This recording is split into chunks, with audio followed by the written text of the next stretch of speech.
Team Down Under is now in its 15th season and is aiming to return to racing in Asia and Europe next year.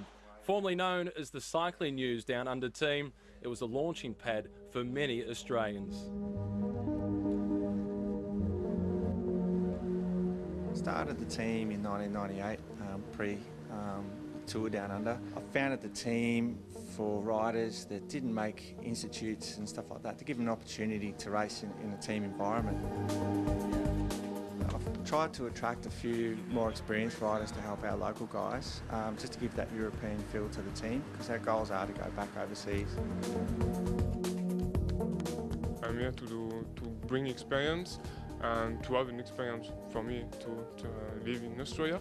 We have a lot of young riders and they have a big potential. I hope to bring something for them, because I'm not just here to take in Australia, I want to share my experience. They're great additions to the team, both with their experience overseas, and cycling's more off the bike and as it is on the bike, and there's a lot of little things and we're all learning all the time.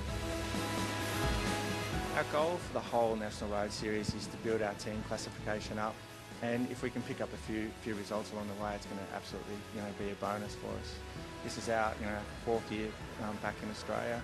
Next year I reckon we'll be contending pretty hard with Genesis.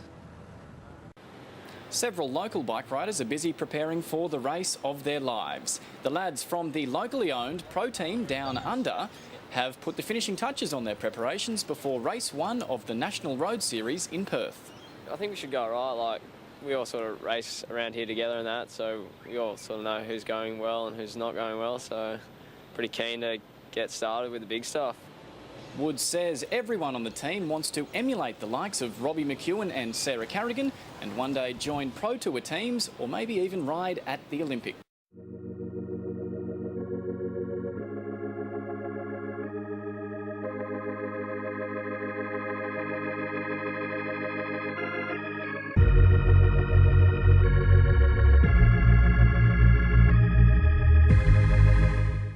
Team Down Under actually had the polka dot jersey today and were keen to keep hold of it till the end of the stage, and they managed to do a fair bit of work and retain it and get over the top of the climbs.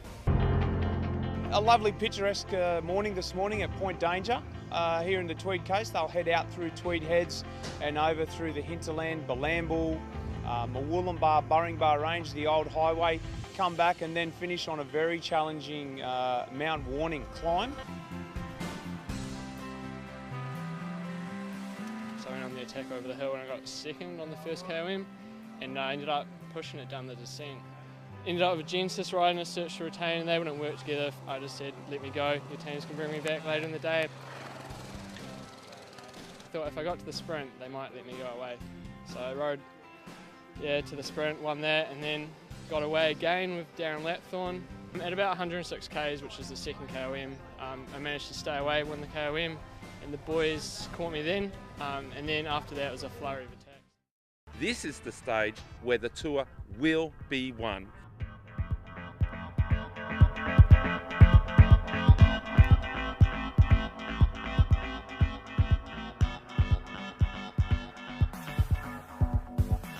Yeah, big day today, stage 4, hilltop finish, mate, it's going to be tough. Yeah, it's going to see how the legs go on the hill. It's going to all come down to that. I'm very confident. Yeah, it's crazy being surrounded by such good riders. It's a bit of a shock to me.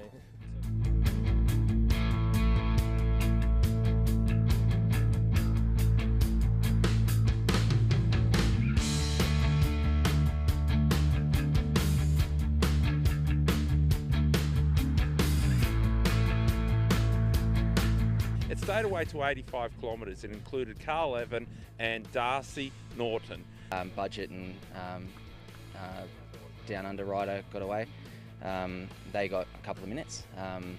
So we just put our guys on the front, controlled it with a couple of search to retain guys up there as well, and that stayed out there until like 40k to go probably.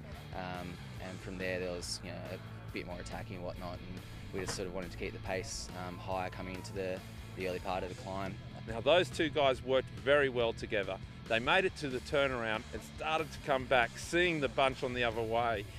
It hit a maximum of barely 2.5 minutes, so it never really was allowed to go away. The race was in the bunch, and it was Budget and Genesis, as expected, controlling the field. They knew